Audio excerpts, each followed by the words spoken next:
guys, welcome to the second episode. We've got Dave Carson here with Fulmer Heating, Cooling, and Plumbing out of Newberry, South Carolina. Dave, thanks for joining us. We're loving to kind of learn these little subject matter expert things. Absolutely. I really want you to nerd out. Okay, so your answers on the plumbing stuff when we were talking were pretty cool. So anyway, the goal with all of this is to basically overeducate the guys on how systems work, what we're looking for, what are problems, that kind of thing, and then what can we like easily look at in a 15 to 30 minute inspection where this is only like a small piece of it. Okay. All right, so I guess this one, the first thing we want to talk about is just plumbing design. Walk me through how the design starts. Sure. How it works. Sure. Obviously, you've got two sides of any plumbing system. You've got a waste side and a supply side. So you've got the fresh water coming in through the supply side, which will either attach to a well or to town or city water. And that's obviously kept very separate from the waste side. And both are designed kind of left-hand, right-hand, right? You've got to know what the other one's doing and how it's going in and out of a building. Okay. But that's the nuts and bolts of it there, just to keep those two separate at all times, because it really comes down to safety, right? We have indoor plumbing for health reasons. Right. Right, to keep us healthy and safe and that sort of thing. Okay. All right, perfect. I mean, that's pretty easy enough. All right, and then I saw you had some notes. We were talking about potable water coming in, gray water going out. Yep. Okay. And then residential versus commercial, we were talking about like demand issues. So like one of the things in the fire sprinkler system that we did, one of the things that we had talked about was being able to draw enough water in, specifically for that. So is that, in the commercial space, is it common to have to pump water in for a system, or is it usually cities sufficient? Usually the city, when they know what you're going to use a building, what the use is going to be, they'll tap you into the water with an appropriate water line to cover what your usage is going to be. Okay. And if things were changed with the usage of the building, you'd obviously would have to upsize potentially from there. Okay. But they'll size all that for you. Okay, I got you. That makes sense. All right, and then so types of plumbing. I sent you some notes, and I talked about the one you roasted me on was the copper. I was doing the research, looking at everything, but on the copper side, I found notes that said it was like best for a water line because it had fewer chemical exposure, right. But you kind of put me on blast for it. So walk us through copper, good, bad. Copper's been around for thousands of years in plumbing. The issue with copper today is that it's very expensive. I think on our initial send back to you, we said 40-50% more expensive. It's probably 400% more expensive than, say, PEX. Okay. Copper, obviously, is a commodity metal.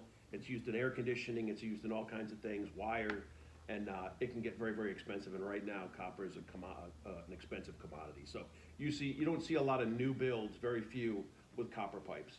Only in very specific industrial, commercial applications we'll see copper spec'd in there. Okay. But the reality is it's been used for thousands of years to carry water. Pretty much prior to 1960, everything was built with copper on the supply side. A lot more labor intensive to do it than today's materials. It is relatively easy to work with, but today it's just the cost. It's just a very expensive product. And you have the skill labor too, because you got to do soldering for all those joints, right? Yep. Okay. And then when I was doing some of that research, I saw that you'd see that green oxidation on it. I mean, is that a problem whenever we're looking at it? It can be. It can be. It really comes down to if it's really getting crusty, and if you wipe it off, do you see the pipe degraded underneath it? Okay. Is really what you look for. Just some green crud on there is not a big deal. But if you start to move it away and it's eating into the copper, that's a sign that you've got an acidic condition or a condition that could eat those pipes up. Okay, all right. So that was your note on the acidic water coming through, and then you've got a bigger problem anyway. Okay, all right. So that was not good for DIYers. So you and I had talked about copper and then PEX, and then you kind of roast me again on some plumbers say PEX is the worst thing that ever happened to the world. But everything that I've seen, so when I bought my house, the inspector had said that PEX had a high fail rate, and I thought that was odd. So I started researching it a little bit, and it had to do with the crimps and the way the connections were done. So what's the benefit of going the PEX route then? The per foot cost is much cheaper. It's a relatively inexpensive product. It's very flexible. When it freezes, if you use the good quality PEX, it won't expand and break. You won't have busted pipes with PEX. Where the bad rep comes in and some of the leak issues really comes down to the fittings. Like if you go to Home Depot, Lowe's, and you get the plastic shark bite fittings, those are not a permanent fitting for a plumbing application. You know, solid brass fitting is all that we use, and it'll last forever. Crimped properly. The reality is it's got to be clean. The guys got to take their time when they do it, or the gals, and use a good quality fitting, and you won't have any problems. The fittings can be so damn cheap, you know, pardon my language, that we see them and it's like it's amazing. It's amazing that they last for 2 months. You know what I mean? The plastic is so thin, that sort of thing, on some of the fittings you see today. Is there a material we should look for? Brass fittings. Brass fittings? Yep. Okay. So brass are the best? Mm-hmm. Can we say that definitely brass is the Absolutely. best? Okay. Again, been around thousands of years. Never. Yeah, that's exactly true. Okay, because we were looking, so some of the research I saw, it was like you didn't have to have as many joints that you had to put together because it was more flexible. Yep. You could bend it through a lot of things. Yep. Okay. All right, and then the expansion was a little bit better, especially over here where we have the hot and cold. Down in Louisiana, I don't know how much of it we see. Texas is new to us, so I'm not sure there. But up here, we see it all over the place. Yeah. The PEX, you can snake it through rafters and things like that in a home. You know, you think about CPVC or PVC, it's pretty rigid. You can't bend it too much. And over time, any bends in PVC or CPVC will end up breaking or cracking.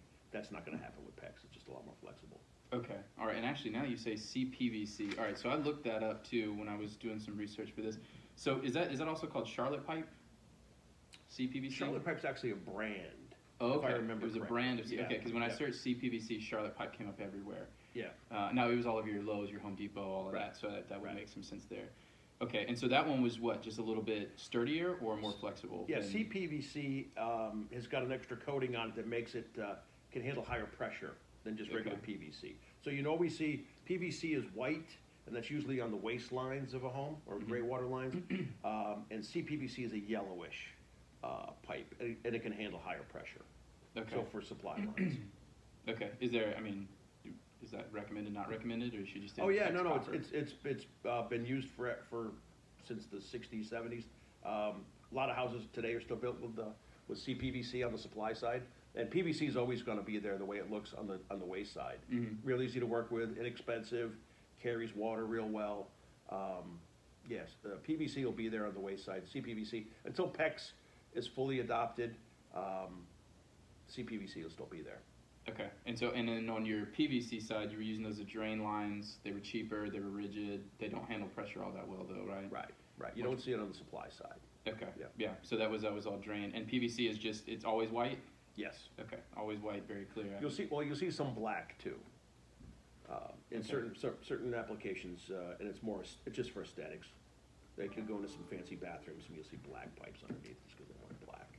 Makes sense. You gotta make things look pretty, man. That's right. All right, and then the last one was, I guess the last in that kind of realm was the polybutylene, which was gray piping, right? Yep. Okay, so what happened here? That I've heard terrible things about. Yeah, it was got approved in the 70s, was put in for 3 or 4 years, and then they realized the chlorine in most public water supplies will degrade, I guess, some of the materials in that pipe, and it'll start to crack and become brittle and fail. And so we've done a lot of repipes on houses that were originally built with that product. Just one that didn't go through enough years of testing. Don't get me wrong, it lasts, it's, what is it, 2023? It's still out there 40, 50 years later, but it's to the point now where anything that's still out there is going to be a problem at some point. Well, I was looking at those dates too. My house was built in '88, I think, and so I was looking at those dates when you sent it. I was like, all right, decade before. Yeah, you made it. Feeling pretty confident. Well, we had PEX when we bought it, but I've seen some gray lines in there, but I think it was just a spigot to spigot connection for the outside, so I don't think it was a big deal. Yep. You had me looking all over my house, Yeah. looking for photos, everything. Okay, and then some of the old stuff that we see, cast iron, and I dove in, man, cast iron, galvanized steel. I couldn't really tell the difference when I was looking online, but cast iron we see typically in historical areas. Right. And my understanding was it was more drain lines, or is it under pressure as well? You see it on both sides. Pretty much today you'll see it more on the drain side because the supply side's probably already been replaced. Okay. But you see it more on the drain side, and strong as hell. The outside can look good, but what happens on the inside is it rusts. I wish I had a section where we've cut some out, because the inside looks like a porcupine. As it rusts and degrades, you get all these sharp little, you know what I mean? And on the waste side, obviously, it's catching the things you flush down the toilet. Yeah. And that's why they tend to start to clog up a lot. Tree roots, because they are so rigid, if big tree roots come in and they break, then you Yeah, gotta it doesn't replace have that flexibility. Yeah. Okay, so but do they use that in any newer construction at all anymore that you know of? It'd have to be big industrial stuff, that sort of thing. Okay. I don't see it. We don't see it, but I'm sure it's still out there. Okay. Yeah. Interesting. Big industrial. That would be kind of surprising. All right, and then the galvanized steel piece. This was the one where I'm at a lot. You're out of my realm here. I had no idea. Yeah. Walk me through it. What do they use that for? Typically, the galvanized was in areas that you could see visually because it's shiny. It's shiny metal. More appealing. More appealing. Okay. Yep. Same thing happens. Looks great on the outside. On the inside, it starts to rust and become kind of porcupine-like. So it'll grab the wastewater as it goes. Didn't really see it that much on the supply side, but it was big on the waste side. Okay. So same problem as cast iron, pretty much. Do they use that, or has it basically been kind of phased out? That's there phased as well? out. I don't see it anymore. Okay, well that would be why I don't know about it then. Yep. So good, at least we know. I'll Yeah. try and find some pictures of it to put up there so we at least see. You got to go old school there. Yep. Yep. See Oh, it. God, we're gonna see. Okay, so and then before we dive into kind of what the guys can look for easily, I did want to ask you on the gas lines. You'd give me some notes. One of my guys down in Florida had asked about gas lines, if there's something we should look for there. And you did come back and say it's black iron is the typical, but that's like the common standard one? Yeah. Okay. Yep. All right, and what's the bonus to black iron here? Very rigid, lasts forever, won't react if it gets in sunlight or rain, that sort of thing, gets wet. Just strong as heck. Strong as heck. And pretty much once you get it in place, it's not going to leak on you. The fittings won't leak if they're done properly. It's longevity.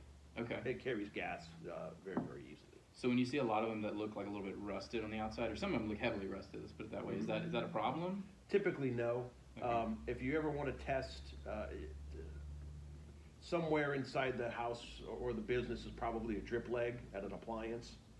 If you want to see if the inside of the gas line has got moisture built up or a lot of sediment, you can turn the gas off to an appliance, go to the drip leg, open it up at the bottom, and see what falls out. See if it's like a red colored water or anything like that. You're talking about like a water heater kind of thing? Well, I guess a water heater it would be on a gas water heater. You'd see it on furnaces. And so a lot of markets don't have drip legs anymore as a code requirement. Some still do, depending on who their gas provider is.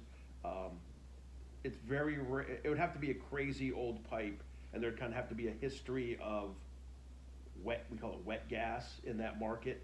Okay. Some natural gas, years and years ago, they didn't know how to remove the moisture in it. Right, it had a little bit of moisture, and over time that moisture could eat the pipes from the inside out. Okay. But that probably, I don't know, 30, 40 years ago, they figured out how to remove the moisture. So like in our county here in Newberry County, South Carolina, which is not a metropolis by any means, we don't require a drip leg. Our gas is nice and dry. It doesn't corrode the inside of pipes. Okay. And like New York City, drip legs aren't a requirement anymore. Chicago, for a lot of different reasons. But the transportation of natural gas through pipes has gotten a lot better in the last 20, 30 years than it was 50 years ago, 60 years ago. Okay. All right. Kind of a long answer there. No, it was great. Well, I didn't know about it when he came up with the question. I was like, that's a great idea, because I was like, that's plumbing still in the wheelhouse, right? So okay. So now looking at whenever we're doing these inspections, again, 15, 30 minutes, we're looking at the building as a whole. If there's anything that we can look for that's kind of like an easy visual future sign of problems, fire away. Let us know what you got. Yeah, on the waste side is just run sinks, flush toilets. Does the water go down fast? Right, go down the drains fast. On the supply side, do you have good water pressure? And if you're always curious if there's a business or a home next door or somewhere else you can test water pressure, do it. You know what I mean, as a comparison. So for instance, if you go to a house or a business that's got crazy low water pressure, go to the business next door and see what theirs is like. If theirs is low, the whole street's like that, okay, it's probably not a problem with that particular building. Okay. If the guy next door's got great pressure and the building you're inspecting has awful pressure, there might be an issue. Just look for water, around, just look for water damage around, bubblers and or water fountains and toilets and sinks, that sort of thing. Usually, if you're in a business, people will tell you if the restrooms don't work right. People are pretty vocal about it. Well, you got to remember though, most of the time we're doing the inspection for the business owner, so they don't. Yeah, everything works great. Okay. Don't worry about it. Gotcha. Don't worry about it. All right. So we're looking at some of that. So under the fixtures, we look at those in like a lot of our residential homes that we do. We open up all the sinks, look and see. Rarely do I ever see anything though that looks, anything suspicious. I'd say. Crawl spaces. If you got to go into crawl spaces, I don't know if that's prevalent down there. We look at some, not so. Crawl spaces would be Georgia and up for us. Yeah. I don't think we really see any in Texas, and then Louisiana, Mississippi, Alabama, not terribly. Probably Alabama, there'd be some. Okay. But yeah, we will open the door if it's unlocked. Take a picture under there just to see if we can see the plumbing. Sometimes you can see the HVAC lines under there as well. Right. Just give you an overall, and then we like to see if it's tarped, things like that. Sure. Okay. All right. And then soft mushy floors, any water spots, bubbling in a wall or ceiling, that would be pretty clear. Is that actual water hanging back there? It could be. I mean, it could be a roofing problem. It could be a million things doing the water. If the water pipes are running overhead in a building, which is more and more prevalent today with stuff that's on a slab, a slow leak at a PEX fitting, you start to see a water spot. Yep. Okay. That makes sense. All right, and then your frozen pipes during winter, we would look for something like that. See the slow drains there, water quality or color. Okay. Yeah, and then anything further, you're saying a sewer camera, which we're not going to pull out. That's a bit beyond our knowledge base. Okay. Anything else come to mind? That's it. Okay. Fantastic. Well, look, man, I appreciate you taking the time. You got it. Thank you.